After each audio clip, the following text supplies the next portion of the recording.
What's up, everyone? This is Bill with BLRTUNING. Today's watch is a Invicta collector's watch. This is the watch I wearied when I got married. I had custom little engravings done on a watch for me and my wife. So hers says Mrs. Ramsier. This is a Invicta Speedway, really nice yellow gold watch with a white inlay. Got some white carbon in it. Really nice watch. Anyways, today I got a little video for you guys. We're going to be working on the ZH2 and we're going to be doing an oil change. Remember, this is a high power bike, supercharged, makes a lot of horsepower. She gets ridden pretty hard. So, you know, when we take it over to Mexico or take it to the track, we are beating the hell out of it. So we do our oil change on all of our machines.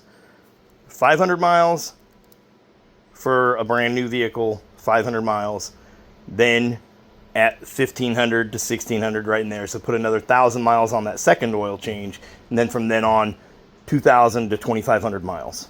We do not go by the recommendations in the book. We change them sooner than that, but it's all going to depend on how you ride, how you take care of or abuse your machine, right? We're out beating the hell out of this. Obviously, we want to change oil sooner than that because oil gets dirty. These motors are higher RPM, etc., etc. You get the idea. We change the oil sooner than what the book says.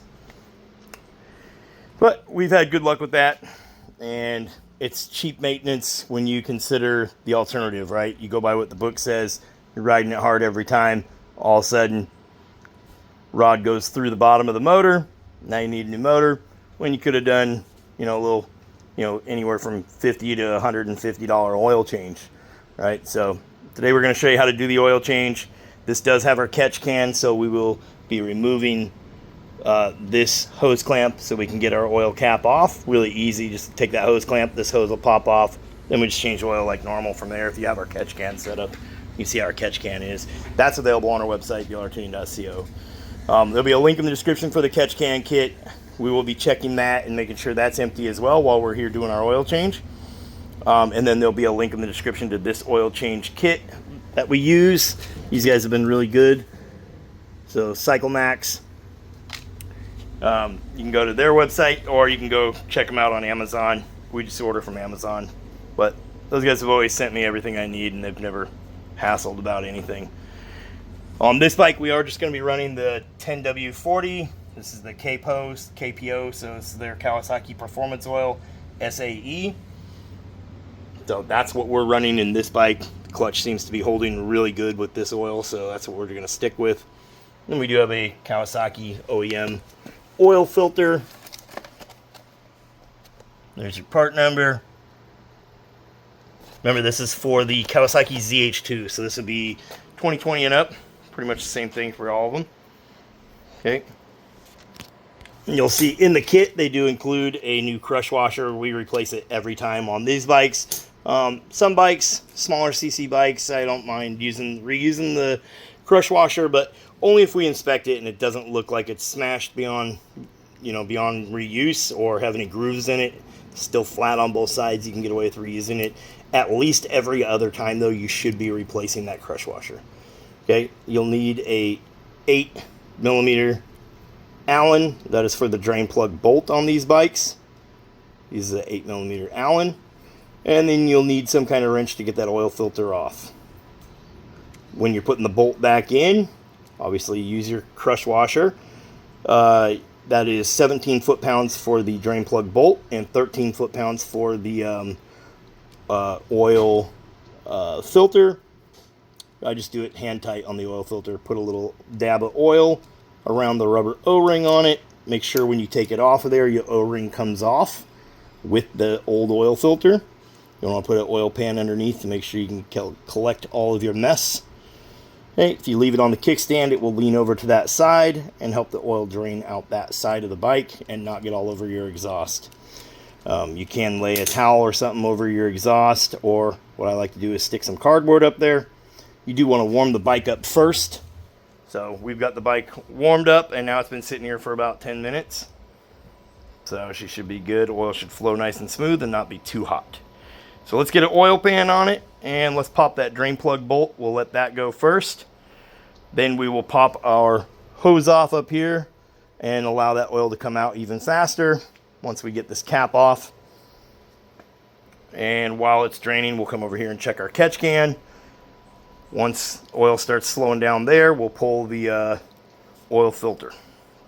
Okay, pretty simple job on these naked bikes. On this bike, you know, this job can be done within an hour. It don't even take that long, but I just give myself an hour, but realistically you can do it a lot quicker than that once you've done it a few times. You will need a 4mm Allen. I come over to this side and take the 3 bolts. You can see we replaced them with some green bolts, but you'll need to take these 3 bolts out so you can get to the oil filter easier and get this panel right here out of your way. That's on the left side of the bike. Okay, we do have our little side panel off, so now we can get to that oil filter. And then this bike does use, if you're changing the filter also, which you should be, it uses 4.25 to 4.5 quarts. So what I like to do is I put 4 quarts in it after we've drained everything and the filter swap. 4 quarts in it, start it up, let it warm up, then check your oil level by holding the bike straight up and down and looking here. Okay, you want it right in between these two. If you put it at the top, most likely you'll try squeezing oil out of every orifice at high RPM. Unless, of course, you have our catch can, that will solve that issue. But so you don't want to overfill it, basically. On these turbo bikes or supercharged bikes like this, you don't want to overfill it. So I like to stay above, just above halfway. It's a little above halfway, and I'm comfortable. Okay, and that's where we see the best performance, is just above halfway. If you fill it up to the line, it's going to build up too much crankcase pressure, and you don't want it at the low mark. So you want it half to just a little above half. Okay, so 4 quarts, start it up, let it warm up to operating temperature, shut it down, let it sit for about 5 to 10 minutes, and stand it upright. Have someone hold it for you if you need to, and check and see where your oil level is at. Add more if needed. Okay, so this right here, that's your 8mm Allen. That is your drain plug right there, and then you got your oil filter right here. So we'll get the drain plug out, let it drain until it's a steady or a slow little trickle drip, and then we will pop this off. Okay, and then clean your exhaust with alcohol. Works best. You can use alcohol on a rag and wipe it down. Won't leave any fingerprints or anything. That's what I'll use on this ceramic coated exhaust from Brock's Performance. Okay, so let's get her draining. Okay, so one little trick here when you're draining your oil, once you break the cap or the oil drain plug bolt, once you break it loose, right, if your washer is staying down like that, pop it up so now that washer is further up towards the head of the bolt. So now when I pull this out, the washer is going to come with it, and I'm not going to end up with that washer falling off down into the oil or have it sticking right there. It just is a lot cleaner. So you see there, we got the oil draining. It is now just dripping. Remember, your crush washer is a 12mm crush washer, so that inner hole there is 12mm. So if you don't buy it as a kit, that's what you need, is a 12mm crush washer. Ours looks good, but we're going to replace it. We're here, so why not? Now we will grab the filter. So what I like to use is something like this. It's kind of a one-size-fits-all, almost like a vice grips, but it is really good at grabbing round objects like that oil filter. There's lots of different tools that you can use to do the job, though, but as long as you can get that off. And then remember, when you're putting it back on, hand tight. Okay, yes, so now we have our oil filter off. We have just a little bit of oil to clean up right there. We wipe that down with alcohol so it's drying up. And we have our drain plug out. And the other thing you want to check is your little, this is like your little, supposed to be like your little catch can. It's a dripper that comes from the intake tube. So you can kind of see it's this hose here, comes down from the intake tube. We had a little residual stuff that was in there, but we wouldn't expect to see much in there after we've installed the catch can. And realistically, we should have got rid of that problem. So we'll see now that we have it completely emptied. did put some alcohol in there just to clean it out. So, but you want to empty this when you change your oil also. You should be checking this every, couple hundred miles to see what's in there, so you have an idea as to how much blow-by is coming through. So basically, the PCV valve is right there. You can see that hose clamp. That's the PCV valve, and it gets pushed into the intake, and then anything that gets by the pistons, so unburned oil, unburned gas, moisture, anything like that that gets past the piston rings and to the top of the motor gets pushed out of there and into the intake and sucked in through the supercharger wheel and back into your throttle bodies. So our catch can kit, that eliminates that problem, and you end up with better gas mileage, more horsepower, more torque. You don't get any surging on the top end because you're not burning, fuel and oil and moisture, trying to burn that in the air mixture with, coming into the throttle body. So you end up with better gas mileage too, because it's a cleaner burn. But anything that drips and stays in the intake tube up here drips down into this little, catch can thing that they have on there. So that is something you want to check every once in a while. If it's full, it's got a little squeeze clamp. You just pinch that, slide the clamp up, pop this off, drain it. You can put some rubbing alcohol in it and rinse it out. But there we go. She's pretty much done dripping. So we will put the new crush washer on, put our drain plug bolt in. We will torque it down to 17 foot-pounds. Then we will put our oil filter back on. You can see where our oil filter goes right here, or where that threaded piece is that you can kind of see up there. There you go. So you see how you can see that metal ring. You want to make sure that's clean. You want to make sure there's not an O-ring left behind stuck to it from your old filter. Okay. So we'll thread that guy on there and get him hand tight. We'll put 4 quarts of oil in it. Start it up, let it get up to temp, and then we will let it cool down for about 5 to 10 minutes, and then we will check our oil. Remember, if you got anything on your exhaust, expect to see a little bit of smoke. Stuff's gonna burn off of there. Okay guys, so we got our drain plug down to 17 foot-pounds.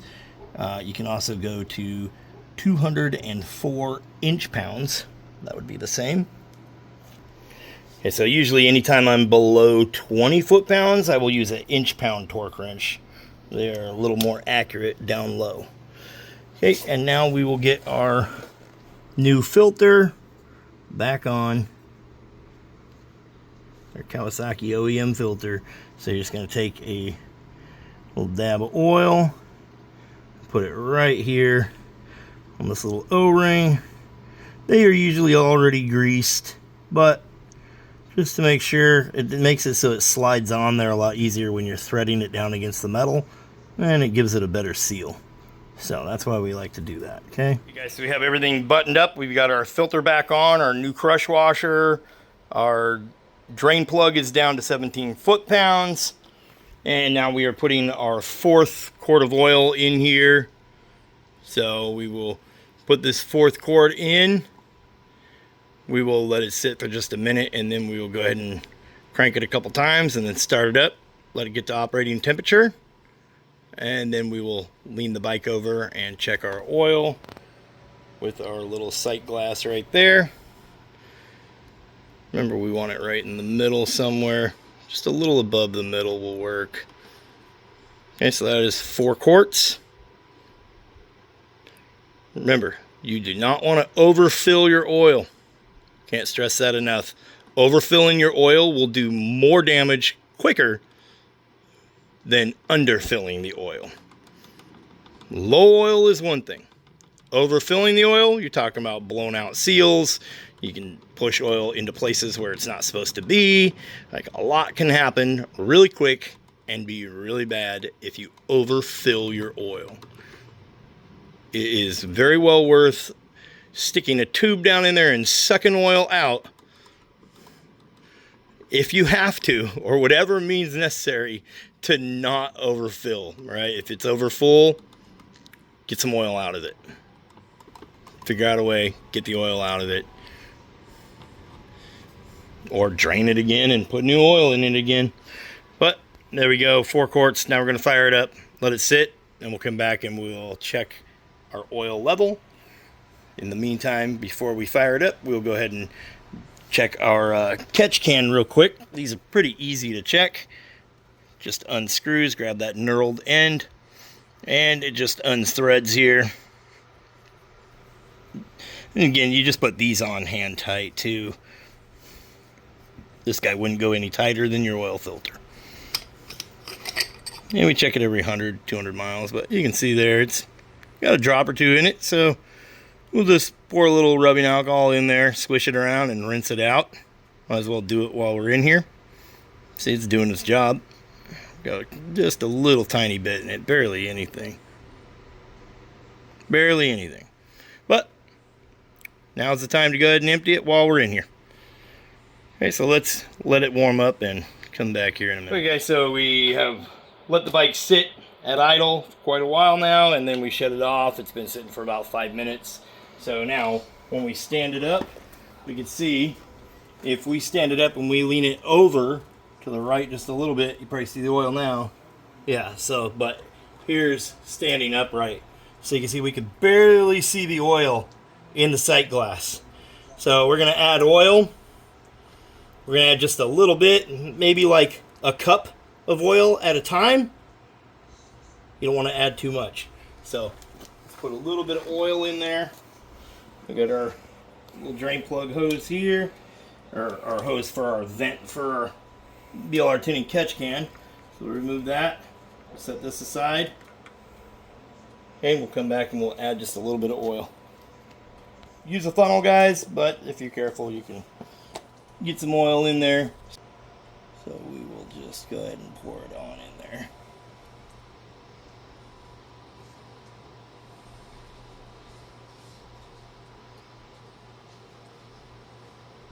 Time to sit down in there for a minute, about a minute, and then we will lean the bike over and check it, stand the bike up, get it upright, make sure the front wheel is straight.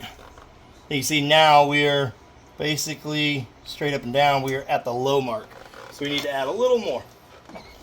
Okay, so I'm going to come in here and add just a little bit more oil to it.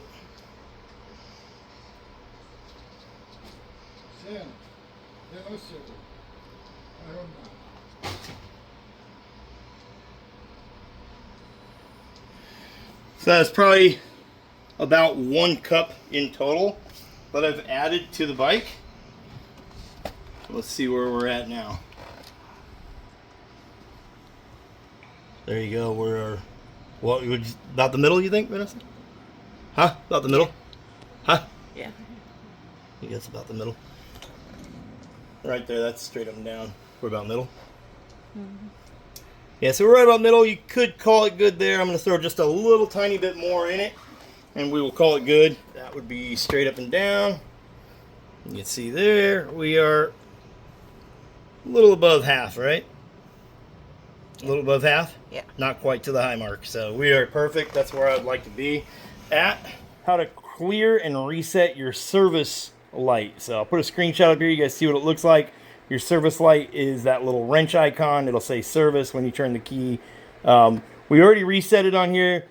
We got it on camera, but the video got a little messed up. So I'm just going to go ahead and walk through it real quick. So right when we turn the key on, we're going to come right here, and we're going to hold this select button down on this side. Okay, it's going to go into here. And now we are going to use the mode up and down buttons to scroll through here. We'll go down to service. Okay, that is, and then we'll hit this select button. So that is this button here. That is always going to be, basically that's enter, and this is to back up, the reset. So we're going to hit the enter or select button here. Now we're in service. You can see we have oil change on. You can go into that by hitting select, and now you can scroll up and down and you can turn this on or off, okay? So we're just going to leave it there. Hit the enter button again. Now we have it on. We're going to scroll down where it says in. We're going to hit the select button again. And now we are going to set this for 2,000 miles. That's where we are doing our oil changes at. So that's where we're going to set it at. Okay. And now we can scroll down again using that mode button again. And you can see rider settings. So this is any type of other service that you would do on this bike. You can set this for what you want also. So we're going to hit select. And now you can see we can turn it on or off by scrolling up and down using the mode button. Okay, and we can hit the enter button to hit select. So we have it on. Okay, and now we're going to scroll down. And if yours says zeros, right, you'll go here, hit select. And now we'll set that for 2,000 miles as well. Hit select, select, select. And there we go. Now we can back up. And we can go back in and make sure. Service. And now we have our oil change, doing 2,000 miles, and our rider settings, service light in 2,000 miles. We can back. Our little gear wrench icon should be gone. Our service light should be gone. Turn the key off, let everything reset. Let it sit for 60 seconds. Come back, turn it on, and check that it does not say service. No service light. No gear wrench icon. We are good to go. Anyways, that is it for the video, guys. Altogether, 4 quarts. A little more than a cup after that. And we are golden. Like I said, there'll be a link in the description below. Also, will be a link in the description below to our catch can setup. That will help you with some better gas mileage, more horsepower, more torque. Get rid of all that nasty junk that's being fed back into the intake. Anyways, I'm Bill with BLRTUNING. I hope this video helps somebody out. Don't forget to hit the subscribe button. It helps out tremendously. And be sure to check that description. We have all kinds of deals going on all the time on our website. Peace.